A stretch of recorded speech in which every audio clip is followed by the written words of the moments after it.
when you, well, oh, pardon me, oh, there we go. When we look at very often who I'm going to cover on this channel, there are a lot of people, that caused Brexit, or when it comes to sort of covering British politics, you can go after very, very legitimately. And sometimes it can be hard to pick out who to go after some weeks and who to look at. Well, you're being an idiot. You're being an idiot. That's a dumb idea. That's a really dumb idea. And that idea should be consigned to the waste bin forever. Why are you doing this? But there's one person, and I've noticed this. I've also noticed it about myself as well. And I don't know, because obviously I can't speak for everyone else and sort of their YouTube channels. It's their content. They make decisions like I do as well. But there is a figure I say we, the collective we, and I probably mean me as well in that as well. We don't tend to cover Kate Hoey. And that's kind of weird, because when it comes to Brexit, when you think about who was pushing Brexit, you have obviously Boris Johnson, Michael Gove leading sort of the official Leave campaign. You've then got Daniel Hannan, the Brexit economist, not the Brexit economist, but the brain of Brexit, as he was pitched as. There's Patrick Minford, the actual Brexit economist that was wheeled out once and then very quickly, shall we say, kept in the corner for the rest of the campaign. And then there was obviously Nigel Farage. And those people tend to get the lion's share of the attention, and rightly so. But Kate Hoey, I think, and I am really coming to realize this, I'm generally now coming to the opinion that she is one of the most dumbest, not only of the Brexiteers, but is also now actively, I generally don't know whether she is doing this because she actually doesn't know, like, she generally doesn't have that information, so she's putting out these very dumb ideas and pieces. We'll get into this in a moment, and certainly doing very dumb interviews as well, or she's doing it willfully. I cannot make my mind up, because part of the reason why we're covering this today, and we might cover this in maybe this week's Pony Club video. We might go over the interview that she did with Spiked for the Brendan O'Neill show. But she had an hour's conversation. And in that hour of conversation, talking about the Northern Ireland Protocol, not once, and also the interview as well. So in that interview, we will lay into him as well for not bringing this up, because you probably should bring this up. If you are going to discuss the Northern Ireland Protocol, you probably should be discussing the Good Friday Agreement as well, or, the Belfast Agreement, depending, where you fall, whatever you want to call it. But to have a conversation about the Northern Ireland Protocol and not once mention the Good Friday Agreement is, I think, either willful ignorance or outright ignorance. And to be honest, I'll let you guys be the judge of this, because we're going to go over the piece that she wrote, which led to the interview. Like I say, we might end up covering that on Wednesday. I don't know. We'll find out. Depends how my anger levels have gone down since then, because I'm not going to lie, I heard it and I was like, that made me really angry. Like, what is going on here? Why am I becoming so angry? It was because they were having a conversation about the Northern Ireland Protocol, and not once were they honest enough to seriously talk about the Good Friday Agreement, which is a big part of the reason why the situation in Northern Ireland is the way that it is. And again, pardon me, people like Kate Hoey were warned, how do you do this? And she said, as bold as brass, Northern Ireland is not going to be a problem. Well, well. So let's go diving into this then, shall we? But before we do that, please do remember to hit that like, share, and subscribe button. And of course, down below, there are links to my Patreon page and a one-off link called Buy Me Coffee, where you can, well, buy me coffee. And as always, thank you very much to all those people who do help and support the channel that way. And of course, down below, there is the YouTube thank you button. And of course, the Pony Club you can join as well. So on we go over to this. Like I say, this piece was written for Spiked. So the title is Sunak has already given up on Northern Ireland. Okay, again, key Brexiteer. Yeah. So last week, Belfast was graced by the visits of the UK Foreign Secretary James Cleverly and leader of the opposition Keir Starmer and Irish Foreign Minister Michael Martin, and all were there to meet the local party leaders to persuade the Democratic Unionist Party, or the DUP, to restore devolved government to Stormont. Unsurprisingly, they failed, as none of them gave any indication that he wanted to remove the Northern Ireland Protocol, the very reason for the DUP's decision to collapse power sharing. Okay, Katie. Okay, Kate. Hoey, whatever. The DUP collapsed Theresa May's government because they did not like the Northern Ireland backstop. So they completely collapsed, along with the DUP, Theresa May's entire government, along with her Brexit idea and plan that she had. The DUP, after that, then went along with the Northern Ireland Protocol, saying, yes, this is fine, this will be great. The problem is the DUP are now unhappy at the decisions that they made. The DUP are responsible for the Northern Ireland Protocol. It's got their fingerprints all over it. How they are unhappy at the very thing they wanted. And now they've got it, they're unhappy about it. They are children throwing out, their toys out of the pram after screaming how much they wanted that toy. And now, well, out of the pram it goes. The DUP are the problem because they can't accept what they want. But anyway, we'll go back to it because, oh boy, that's just the start. It's going to get worse. Worse still, while James Cleverly was in Belfast, the UK government, via a statutory instrument, quietly gave itself the power to build an international border between Great Britain and Northern Ireland.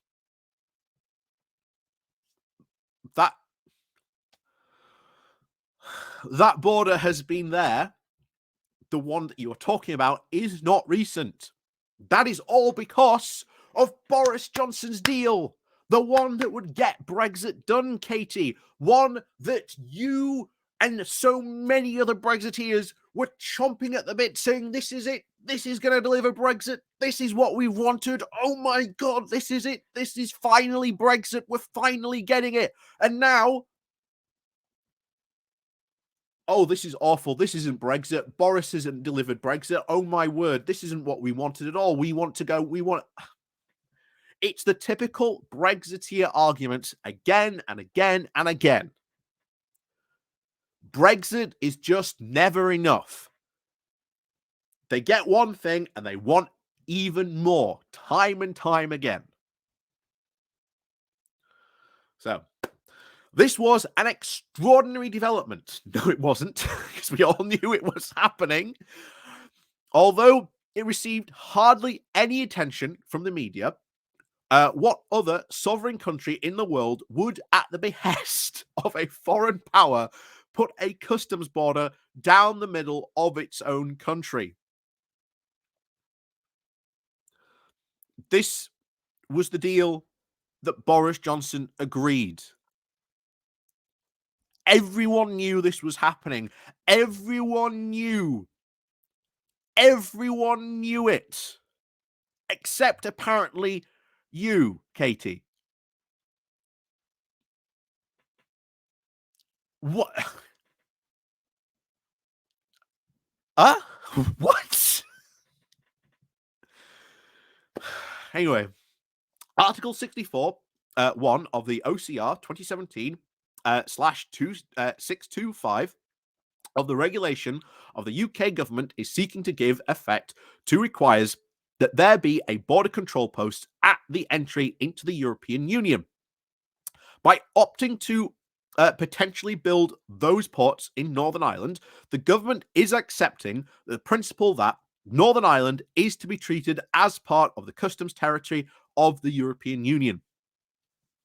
Yes, because Northern Ireland has to be in the customs union because you cannot have a hard border between the north of Ireland and the Republic. Why? Because of the Good Friday Agreement. Why aren't you being honest about this? Why can't you be honest about this? And my only conclusion, my serious only conclusion here is that Kate Hoey does not like the Good Friday Agreement and basically is using this whole scenario about the Northern Ireland Protocol to try and essentially trash one of the biggest and most successful peace agreements to end sectarian violence in modern history. That is the only conclusion I can come to when reading this. Because she's not being honest about the Northern Ireland Protocol, about certainly the Northern Ireland Protocol, and she's not being honest about the fact that the UK government has an obligation because it was a signatory to the Good Friday Agreement. This was warned about time and time again, but Kate Hoey said Northern Ireland not going to be a problem. Why? Because in 2016, a lot of the Brexiteers were saying we are going to remain in the single market and customs union. And again, to quote Daniel Hannan, only a fool would leave the single market and customs union.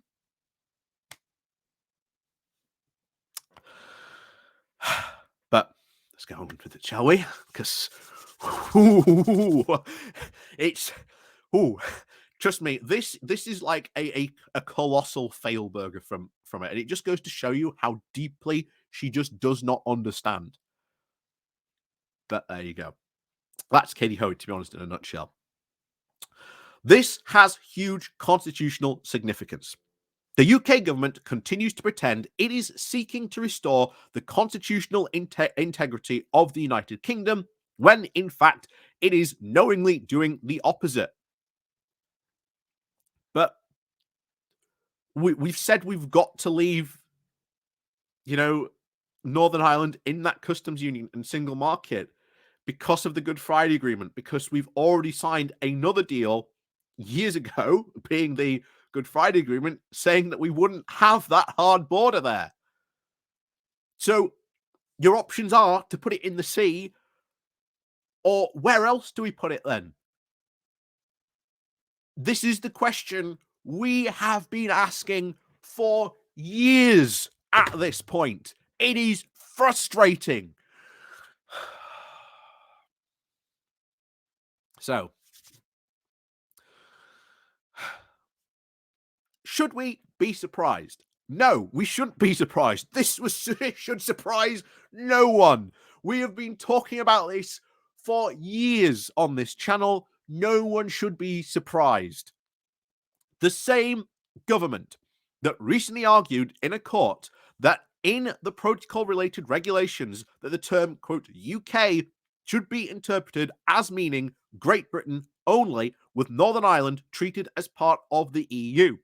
Last month, its lawyers told the Supreme Court there had been no change to Northern Ireland's constitutional status. And there hasn't. There hasn't. Northern Ireland still follows the same rules. The thing is, we are going to start diverging. And the Conservatives have made it very clear they are going to start diverging. The whole EU regulations bill, the EU retained law bill, is a prime example of how much they want to start diverging and start screwing with regulations, or in some cases, just start ripping them out root and stem. But Northern Ireland is still going to have to follow those regulations because it is still in the customs union single market. Now, yes, rules made in Westminster will still apply to Northern Ireland, except when it comes to these regulations, because Northern Ireland will still have to follow those customs rules and regulations because it is in the single market and customs union, because this is what was agreed. This should not come as a surprise to anyone who has been following this. And the fact that it is coming as such a shock to Kate Hoey, this was what was promised by Boris Johnson. This is what he sold. This is what I can guarantee you. You can go back and you can probably find articles, tweets of Kate Hoey tweeting how wonderful, how amazing the deal Boris Johnson is going to do. This is why I am sort of making the case. I think that when it comes to all these Brexiteers, I think Kate Hoey is the worst of all of them. And that includes Nigel Farage. I think she is far, far worse than Nigel. And I am generally being serious. I think she's the worst out of all of them. But we'll put that to a vote later on, shall we? We'll see what people think. So where were we? So last month, its lawyers told the Supreme Court there had been no change to Northern Ireland's constitutional status, even though it is self-evidently untrue. Add to this the information sharing agreement with the EU, also agreed to last week. Again, that's good because we needed to share information because we can see what's coming from there. They can see what's coming through there. It makes the whole trade flow at least a bit easier. Which will allow a foreign power access to commercially sensitive trading data. Well, you have to give that data anyway, so it's not as big a deal as Brexiteers are making out, but okay, you ride that bizarre horse, and you can understand why no pro-union citizen in Northern Ireland has faith in the government's public proclamations. Well, guess what? Because of the DUP, because of what they did, because they were the ones responsible for taking down Theresa May, that got rid of her Northern Ireland backstop, which would have kept all the United Kingdom, certainly in the customs union, possibly even the single market, although I think it was just specifically the customs union. This would not have been, there would have been a border anywhere. But of course, this upset the Brexiteers because, of course, this kept us in the single market, meaning we would have to follow the same rules and regulations, and they have been made it very clear that is what their target is currently at the moment with the whole EU retained law bill. It is absolutely frustrating because they are all being dishonest because they never, ever once talked about all this in the 2016 referendum. This has all been post-referendum talk that they are talking about. Again, changing the way that Brexit is being, because it is always just Brexit's just this amorphous blob to them that they can just shape at their will because they do not want to be honest about what their true project of the UK is, which is to turn it into the Singapore on the Thames, this low tax, low wage, no regulation economy, which no one in their right mind would ever vote for.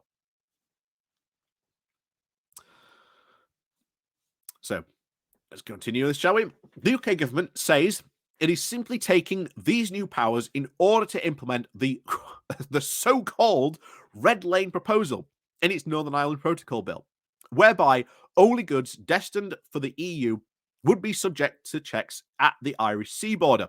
This is disingenuous. What? How is that disingenuous? How is that disingenuous? That is what they are using the data for. The EU needs that data so that they can check that. Elsewhere, in an exploratory memorandum to Parliament, the government says the statutory instrument is necessary to ensure its existing commitments, i.e. the protocol, are met in full.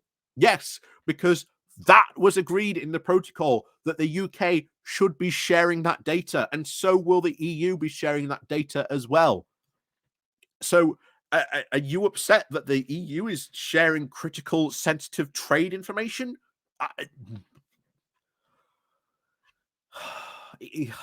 Yeah, this is just why Kate Hoey is just so dumb and infuriating. The UK Supreme Court is currently hearing a legal challenge by a group of unionist politicians to the protocol. That challenge will force the government to confer the true consequences of its actions. You've tried this before and you've lost. You've tried it, you've lost before. I highly suspect this challenge will fail again. Tellingly, the deceptions over the new constitutional status of Northern Ireland are baked into the protocol itself. The protocol claims in Article 4 that Northern Ireland is part of the customs union territory of the United Kingdom. But in practice, it is not. It is part. It is. This is it. This is part of the protocol. That because you have to have an open border between the North and the Republic, as agreed to in the Good Friday Agreement, you have to have that. So that means Northern Ireland is not only just part of the EU's customs area and single market, but it is also part of the UK's one as well.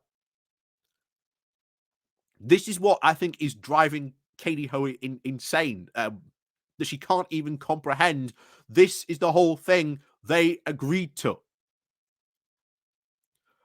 The UK government's double speak, it's not double speak, but hey, you go, you do you, Katie, over the protocol is alarming.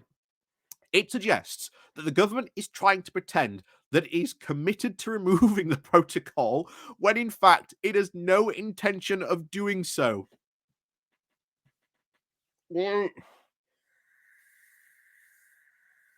Why on earth would they remove the protocol? Remember, this entire protocol was not only championed by the DUP before they suddenly decided that they didn't like it. This was entire protocol was championed by the Brexiteers until they decided they didn't like it.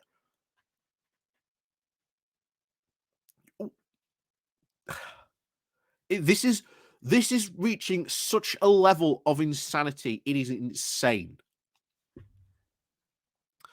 When in fact it has no intention of doing so. I know that some ministers are concerned about this, and I wonder if the Prime Minister is receiving an honest briefing from officials. Again, it's those Whitehall, those people in Whitehall not being honest. There are consequences if civil servants aren't honest.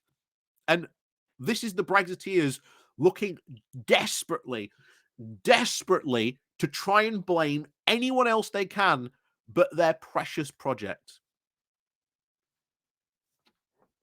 It certainly seems that the UK government is preparing to sacrifice the union of Great Britain and Northern Ireland in order to appease the EU. It's not sacrificing anything. This is exactly what, again, wind the clock back, a couple of years ago, and you can find Brexiteers proclaiming this is exactly what they wanted. And then they got it, and then all of a sudden, oh no, this is terrible. But you were saying this was perfect. This would be Brexit. This would be the solution. This would be the start of all these sunshine and rainbows we were seeing. Turns out it's not. And at every turn, the Brexiteers are acting like petulant toddlers because they cannot accept this is the thing they agreed to, and now they can't accept the thing that they wanted and got. It's maddening. So, as for the question of the border, surely it should only be down to the EU, not the UK, to protect the EU single market. That's not how a border works because, again, things come to and cross the border. Both countries are in control of that particular border. So, unfortunately, the EU says what happens out that border as well. The UK does not unilaterally say what can and cannot happen at that border. Because the EU is on the other side of that border and also gets to say. That is how modern country nations have worked for years.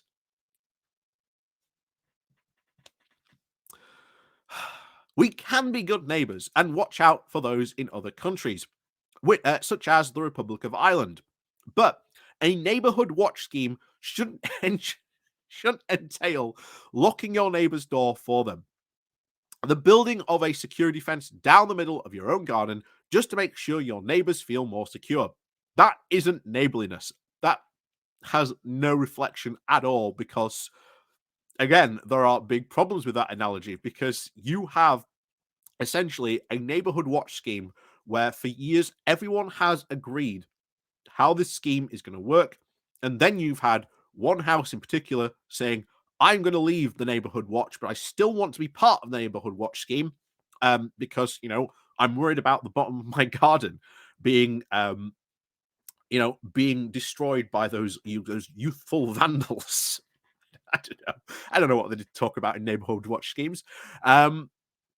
So the house has left the neighborhood watch scheme, but has decided to leave the bottom of their garden in there.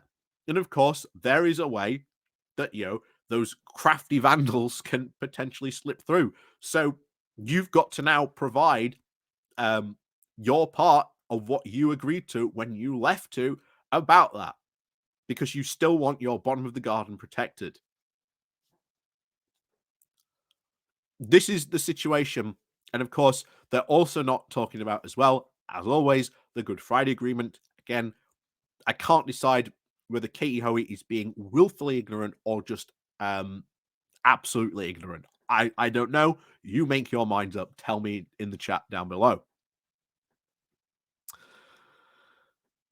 So, that is the subjugation of the interests of one party over another, however it is dressed up. Absolutely is not subjugation, Katie, but you continue to use that language all you want when it's not true. The protocol is one of the most egregious wrongs. You agreed to it. You agreed to it, that any self-respecting country has ever inflicted upon itself. Do you mean, what about Brexit? That's one. The UK has willingly and knowingly allowed part of one of our countries to be subjugated under the law of another foreign power, albeit while pretending otherwise. They're not pretending otherwise at all. MPs who profess to support the union must speak out before it is too late. That is Kate Hoey. I think she is being incredibly disingenuous here. I cannot decide whether she is generally being willfully ignorant, or she is just actually being ignorant on purpose by not bringing up the UK's commitments to the Good Friday Agreement and what those commitments mean, and why there has to be a border in the sea and not between, the Republic and Northern Ireland. And remember, Katie Hoey was one of the sci-fi fantasists that always said, oh, we can have this fantastic digital border, which, bear in mind, you have to have physical checks somewhere. You always have to have physical checks. This idea of a digital border is absolutely ridiculous, because if you were a smuggler, because again, they for some reason don't envisage that, smugglers would exist, or even a company that is being, wants to get around these things, it could say, well, I'm typing in this, system, I'm sending this, when it's not. It's something entirely different. It goes through that digital border and you end up with who knows what going through that digital border, because no one is actually making physical checks. You have to have physical checks done somewhere. And you cannot have them because we've seen what happens. This is, if you think this is bad, you know what? We will do this on Wednesday. We will go over Katie Hoey's interview. So if you want to see that, do sign up to either my Patreon or the Pony Club. Like I say, there's a ton of other content that I've made for you guys for that. And you sign up to there, so you'll get all that as well as this. Trust me, I think it's going to be a long one. So, strap in, get ready. Because if you think this is dumb, wait until you actually hear Katie Hoey saying this stuff from her own mouth. And it gets even worse. Oh, boy, does it get even worse. So, as always, guys, like I say, thank you very much for watching. Please do remember to hit that like, share, and subscribe button. And of course, down below, there is a link to my Patreon page and a notification link called Buy Me Coffee Week. Well, buy me coffee. As always, guys, thank you very much for watching. And well, of course, we'll see you all next time.